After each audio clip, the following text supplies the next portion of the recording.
Hi sir. Hi అండి. So ఈ సంక్రాంతికి బస్సుల రేట్లు 3 రెట్లు 4 రెట్లు పెంచుకుంటూ వెళ్తున్నారు. ఈ వ్యవస్థ గురించి మీ కామెంట్స్ ఏంటి సార్? నిజంగా చాలా బాధాకరం అండి. ఎందుకంటే ఎంతో కష్టపడి ఏదో రూపాయి పోగొట్టుకుని ఈ ఈ పండగ సమయంలో ఊళ్ళో వెళ్దాము, ఊళ్ళో ఉన్నటువంటి తల్లిదండ్రులు కలుసుకుందామని, కుటుంబ సభ్యులను కలుసుకుందామని మనం ప్రయత్నం చేస్తూ 4 రూపాయలు పోగు చేసుకుంటే దారుణాతి దారుణంగా రేట్లు పెంచేసి ఈ బస్సు వాళ్ళు నానా ఇబ్బందులు పెడుతున్నాడు.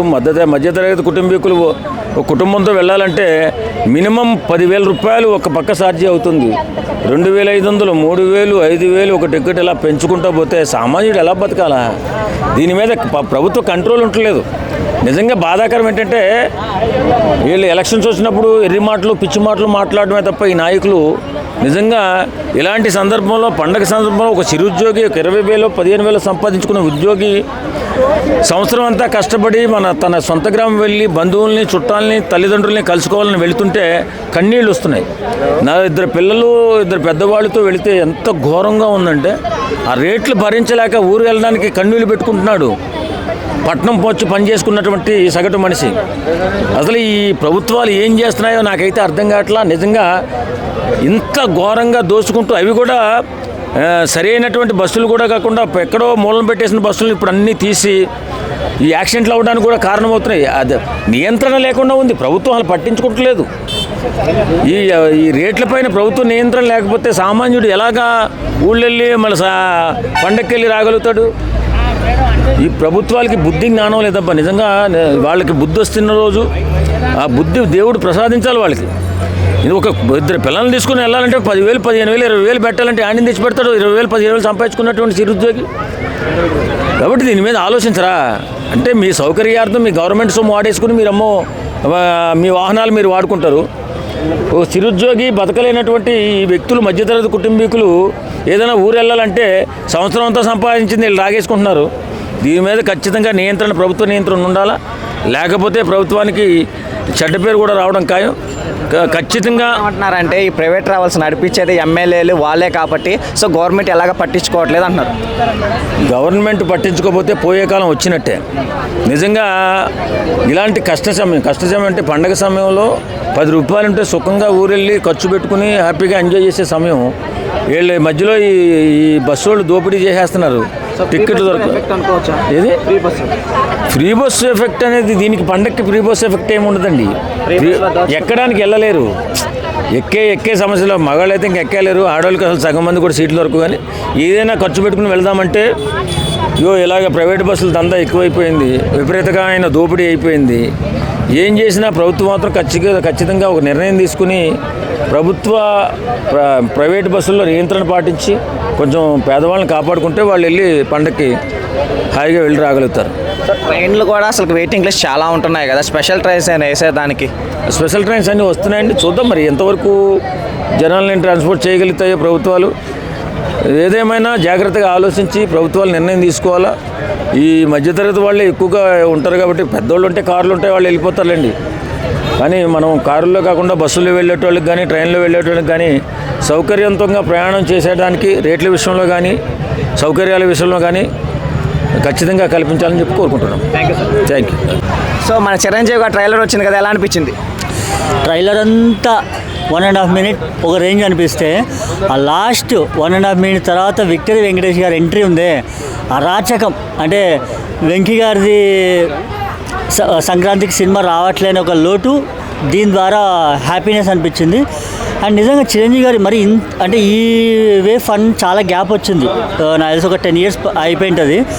ఈ ఫన్ వే కోసం వెయిటింగ్. చాలా అంటే చాలా కొత్తగా, అంటే ఫైట్లలో కూడా ఒక కామెడీని చూపించినాడు. ఆ రేంజ్ నాకు బాగా నచ్చింది. బట్ వెయిటింగ్ మరి ఎలా ఉంటుంది సినిమా అనేది వెయిటింగ్. చిరంజీవి గారి బాడీ లాంగ్వేజ్ ఎలా అనిపించింది? అంటే ఒక ఫన్ క్రియేట్ చేశారా? నాకు మళ్ళీ శంకర్ దాదా ఎంబీబీఎస్ అక్కడికి వెళ్ళిపోయాను. అంటే ఆయన నాకు తెలిసి ఒక 10 years అంత ముందు అంత అన్ని మాసే తీస్తున్నాడు. కామెడీ అనేది శంకర్ దాదా జిందాబాద్, శంకర్ దాదా ఎంబీబీఎస్ ఆ దాన్ని మించి ఉంది నాకు ఈ ట్రైలర్లో కనిపించింది. మళ్ళీ సినిమా చూడాలి, వెయిట్ చేయాలి.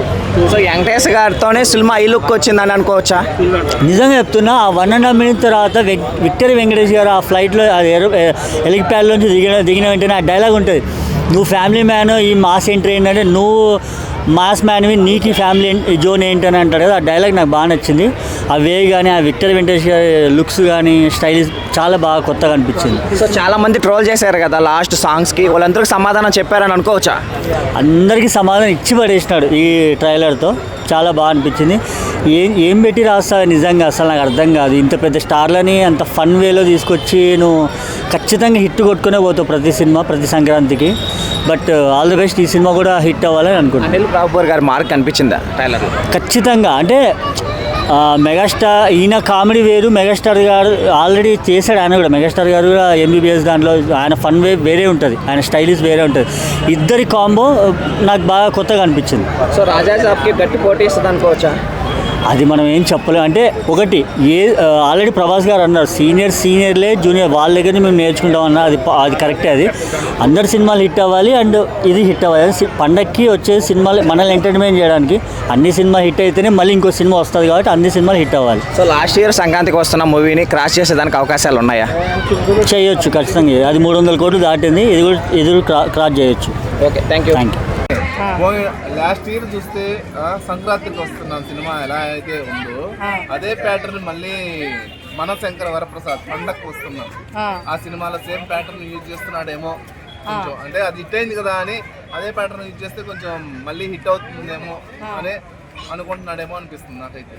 ఓకే, లైక్ ఇప్పుడు మ్యూజిక్ డైరెక్టర్ గారు బీమ్స్ కాకుండా ఇంకెవరైతే బాగుండు అనుకుంటున్నారు ఈ సినిమాకి? డిఎస్పీ అయితే బాగుంటుందండి. ఎందుకు డిఎస్పీ గారిని ఈ మధ్య సినిమాలో తీసుకోవట్లేదండి? ఏమో అండి, నాకైతే తెలియదు. అంటే తమన్ గారు వాళ్ళు అంటారా? అది నాకు ఐడియా లేదండి. ఐడియా లేదు. కానీ మీకు మీ ఫేవరెట్ మ్యూజిక్ డిఎస్పీ కానీ లేదంటే మణిరత్నం, మణి శర్మ వీళ్ళైతే బాగుంటుంది. ఎందుకంటే ఒక అంత రేంజ్ ఉన్న హీరోకి వాళ్ళు తీసుకుంటే బాగుంటుందండి. ఓకే, సో ఫైనల్ గా ఇంకా 4 సాంగ్లు ఉన్నాయి, అవి కూడా ఇలానే ఉంటే ఏమవుతుంది? ఏమైనా సినిమా పోతుందండి అంతే. సో ఇంకా 4 సాంగ్లు ఎలా ఉండాలని కోరుకుంటున్నారు మీరు? బాగుండి కొంచెం స్టోరీ పరంగా మంచి గ్రిప్పింగ్ గా ఉంటే మటుకు డెఫినెట్లీ హిట్ అవుతుందని అనుకుంటున్నాను నేనైతే. అంటే ఇప్పుడు సినిమా స్టోరీ బాగుంది చాలు, సాంగ్స్ పెద్ద అవసరం లేదు అంటున్నారు, అది నిజమంటారా? అంటే 50% స్టోరీ, 50% సాంగ్స్ అండి అంతే. చెప్పండి, సాంగ్స్ బాగుండాలి ఖచ్చితంగా. సాంగ్స్ అయితే మంచిగా ఉంటే హిట్ అవుతుందని. సో ఇప్పుడు చిరంజీవి గారి ట్రైలర్ వచ్చింది కదా, ఎలా అనిపిస్తుంది? 90s లుక్ ఎలా ఉంటుందో చిరంజీవి గారిది. లాస్ట్ 10 ఫిలిమ్స్ ఒక లెక్క, ఇప్పుడు ఒక ఫిలింలో ఒక లెక్క. ఇంతకుముందుకు సినిమా ఒక లెవెల్ ఉండేది అనుకున్నాను, బట్ ప్రజెంట్ మాత్రం ట్రైలర్ చూసిన తర్వాత కామెడీ కానీ ప్రీవియస్ పాత చిరంజీవి గారు ఎలా లుక్ కావాల్సి అనుకుంటారో అలాంటి లుక్ వచ్చేసింది. సినిమా మాత్రం 12th రిలీజ్ అవుతుంది కాబట్టి ఈ సినిమా మాత్రం బ్లాక్ బస్టర్ అయిద్దని అని అనుకుంటున్నాం. సో ఈ ట్రైలర్తో అందరూ సమాధానం చెప్పారా? ఈ ట్రైలర్తో మనం వచ్చిన రాజాసాబ్ కల్ట్ సినిమాకి ఎలా ఉందో అట్లా ఫేవర్గా ఉందో ఈ సినిమాకి కామెడీ పరంగా ఎక్సలెంట్. చిరంజీవి గారు కామెడీ అంటే చిరంజీవి అనే టైప్లో వచ్చేసింది ఈ వీడియో. సో ఆ డైలాగ్ ఎలా అనిపించింది? కోసి కారం పెట్టి వంకాయ దాన్ని లోపలేసారు కదా, సూపర్. అది బాగుంది, చాలా బాగా వచ్చేసింది. సో చిరంజీవి గారు 90 లుక్ వచ్చిన 90 లుక్ చిరంజీవి గారిది ఇంత ప్రీవియస్ మూవీలో కొద్దిగా లుక్ పరంగా నార్మల్గా ఉండేది, బట్ ప్రజెంట్ మాత్రం అనిల్ రావుపూడి గారు తీసుకొచ్చిన కొరియోగ్రాఫ్ కానీ కెమెరా కానీ క్లియర్ కట్గా ఉన్నాయి. ఒక హీరో కల్టు చూపించాడు. నయనతార కానీ మన చిరంజీవి గారిని కానీ మన వెంకటేష్ గారిని కానీ సూపర్గా వచ్చేది వీడియో.